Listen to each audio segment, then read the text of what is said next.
वक्फ board bill क्या है जिस पर अभी महाभारत छिड़ा हुआ है और विपक्ष का कहना है कि मौजूदा जो मोदी जी की सरकार है वो मुसलमानों की संपत्ति छीन के अपने बड़े बड़े पूंजीपति मित्रों को देने वाले हैं। इस वजह से मोदी जी ये बिल लेके आए हैं। कमाल का भी राजनीति हो रहा है हमारे देश में। आइए बात करते हैं। नमस्कार, मेरा नाम विश्वजीत कुमार और आप देख रहे हैं वाक फॉर इंडिया न्यूज।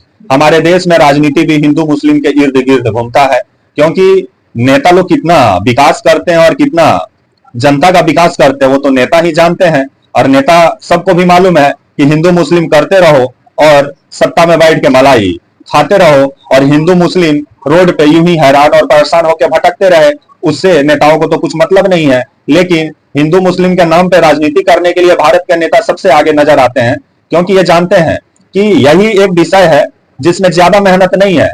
बस बड़ा बड़ा बयानबाजी कीजिए और सत्ता में स्थापित हो जाइएगा आप। क्योंकि हमारे देश में विकास पे मतदान नहीं होता है, यहाँ धर्म पे वोट होता है। इसीलिए तो आज भी हम लोग विकसित के गिनती में नहीं आते हैं, विकासशील की गिनती में आते हैं। क्योंकि हमारे देश में जब चुनाव होता है ना, तो हम लोग वोट भी डालने जाते हैं तो धर्म देख के वोट देते हैं। ये नहीं देखने जाते हैं कि रोड सही बना कि नहीं, शिक्षा का हालत सही है कि नहीं, स्वास्थ्य का हालत सही है कि नहीं। इसमें हम लोग वोटे नहीं देते हैं।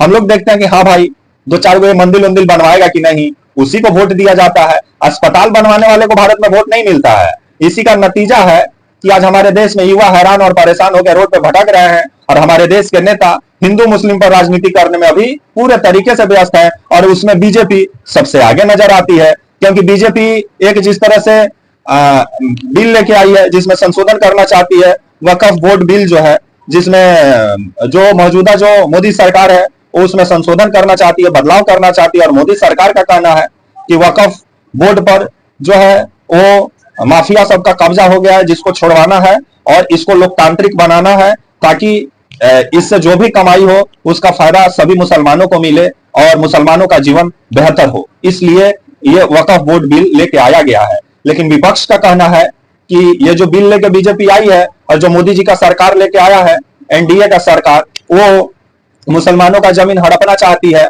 और जो पूंजीपति मित्र हैं बड़े बड़े अडानी अंबानी साहब को देना चाहती है। इसलिए ये बिल को लाया गया है जिस पर अभी महाभारत छिड़ा हुआ है। वक्फ बोर्ड बिल क्या है? दरअसल इसमें सरकार चाहती है कि वक्फ बोर्ड में जितने मेंबर होते हैं इस कमेटी में सब मुस्लिम होते हैं, लेकिन सरकार चाह रही है कि इसमें दो मतलब गैर मुस्लिम लोग भी हों, इस कमेटी का सदस्य बने और ये जो कमेटी हो। और वक्फ बोर्ड में जो ये बदलाव किया गया है, इसमें जो डीएम साहब हैं उनको सबसे ज्यादा अधिकार दे दिया गया है। वो चाहेंगे तो जमीन उमीन का सौदा उदा कर सकते हैं, जिसको लेकर के मुसलमान इसको लेकर के मोदी जी पर सवाल उठा रहे हैं और विभिन्न जो मौलवी मौलाना है वो सवाल पूछ रहे हैं। क्योंकि जिस तरह से वक्फ बोर्ड जो है वो मुस्लिम एक संस्था है जो कि भारत में जितने मतलब मुसलमानों को दान में मिली हुई जो संपत्तियां है उससे जो कमाई होती है उसको मुसलमानों का बेहतर जीवन के लिए वक्फ बोर्ड उन पे खर्चा करता है। लेकिन सरकार का कहना है कि नहीं, इसमें माफिया सब बैठ गया और पैसा सब लूट पाट के खा रहा है, जिस वजह से वक्फ बोर्ड बिल में वक्फ बोर्ड में बदलाव होना जरूरी है। इसलिए अमेंडमेंट करना चाहती है सरकार, जिसमें 2 गैर मुस्लिम लोगों को भी शामिल करना चाहती है और डीएम साहब को इतना अधिकार दे देना चाहती है कि मुसलमानों का जमीन का सौदा डीएम साहब कर दे, जिसको लेकर विपक्ष सवाल खड़ा कर रहा है। क्योंकि विपक्ष का कहना है कि जब वक्फ बोर्ड एक मुस्लिम आपका संगठन है तो उसमें आप हिंदू को कैसे डाल सकते हैं? अगर मान लीजिए राम मंदिर में जो कमेटी बनी है उसमें 2 मुस्लिम को डाला जा सकता है? नहीं डाला जा सकता है। जिसको लेकर के विपक्ष सवाल पूछ रहा है कि आप वक्फ बोर्ड जो है, जो एक मुसलमानों की जो संस्था है, जो संगठन है, उसमें आप हिंदुओं को क्यों डालना चाहते हैं?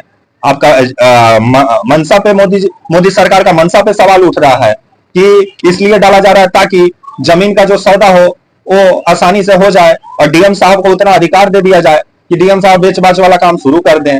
लेकिन जो मोदी जी हैं और मोदी जी के जो मंत्री लोग हैं उनका कहना है कि नहीं, ऐसा कोई बात नहीं है, इसको आपका लोकतांत्रिक कमेटी के तरह इसको बनाया गया है। पहले इस पे एक छत्र राज हुआ करता था, आपका जो माफिया लोग हैं उन लोगों के चंगुल से छुड़ाने के लिए। तो वहीं मुस्लिम जो वक्फ बोर्ड है इसके पास आपका 9 लाख एकड़ से भी अधिक का जमीन है इस संस्था के पास, जिससे जो कमाई होती है वो मुसलमानों के बेहतर जीवन के लिए और उनका जीवन स्तर कैसे बेहतर हो उस पर खर्चा किया जाता है। लेकिन सरकार का मानना है कि ये लोग पैसा वैसा कुछ खर्चा नहीं करते हैं, लूटपाट के लोग खा जाते हैं।